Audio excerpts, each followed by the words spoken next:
Aplikasi cara mengurus surat tilang. Ada 4 kotak langkah mengurus surat tilang. Kita klik di bagian kotak paling atas, cara mudah mengurus surat tilang. Cara mengurus surat tilang. Pelanggaran lalu lintas dapat terjadi kapan saja, baik secara tidak sengaja maupun disengaja. Tilang merupakan bentuk praktik penegakan hukum terhadap pelanggaran lalu lintas yang berupa surat tilang dan penyitaan SIM atau STNK.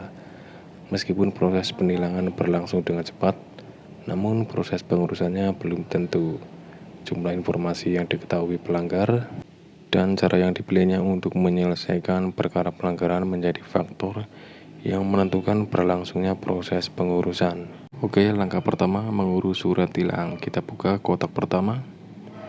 Surat tilang. Surat tilang terdiri dari 5 lembar dengan warna yang berbeda, yaitu lembar merah. Lembar ini diberikan kepada pelanggar yang tidak menerima kesalahan yang dituduhkan dan siap untuk melaksanakan sidang perkara pelanggarannya di pengadilan. Pelanggar diberikan kesempatan untuk membela diri atau memohon keinginan kepada hakim.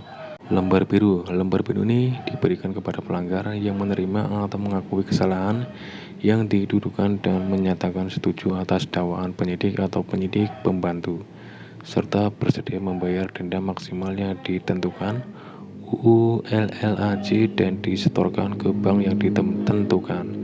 Lembar kuning. Lembar ini ditujukan bagi pihak kepolisian sendiri dan diperuntukkan sebagai arsip di kesatuan Polri setempat.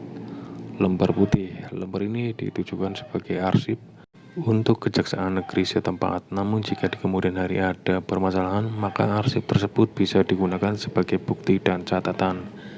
Lembar hijau. Lembar ini ditujukan sebagai arsip untuk pengadilan negeri setempat dan juga sebagai proses tindak lanjut pelanggaran sampai perkara selesai. Berikutnya langkah kedua mengurus surat tilang.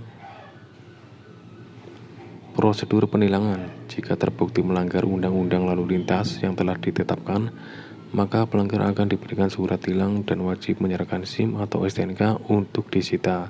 Namun pelanggar berhak untuk memilih salah satu dari 2 cara yang menentukan proses penyelesaian perkara tilang pelanggaran lalu lintas sesuai dengan ketentuan yang telah ditetapkan, yaitu yang pertama mengakui kesalahan, maka pelanggar akan diberikan lembar biru yang mewajibkan pelanggar untuk membayar denda maksimal ke bank yang ditentukan. Nantinya bukti setor denda dibawa ke Satlantas setempat yang melaksanakan razia untuk dapat mengambil kembali STNK atau SIM. Yang kedua, tidak mengakui kesalahan, maka pelanggar akan diberikan lembar merah untuk mengikuti sidang di pengadilan yang telah ditentukan, di mana besarnya denda karena diputuskan oleh hakim. SIM atau STNK yang disita dapat diambil di pengadilan. Dan berikutnya langkah yang terakhir, langkah yang keempat mengurus surat tilang.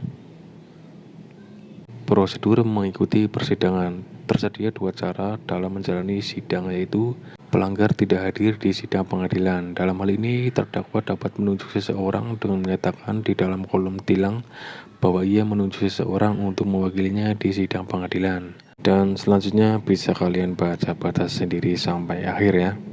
Ya, jadi di video ini saya hanya ingin berbagi ya, ingin mengasih tahu kalian tentang langkah-langkah mengurus surat tilang menggunakan satu buah aplikasi ya, namanya cara mengurus surat tilang ya. Aplikasi ini bisa kalian download di Play Store secara gratis, karena dengan kita membaca, wawasan kita akan menjadi lebih luas. Oke, mungkin segitu aja untuk video kali ini. Semoga bermanfaat. Thank you for watching.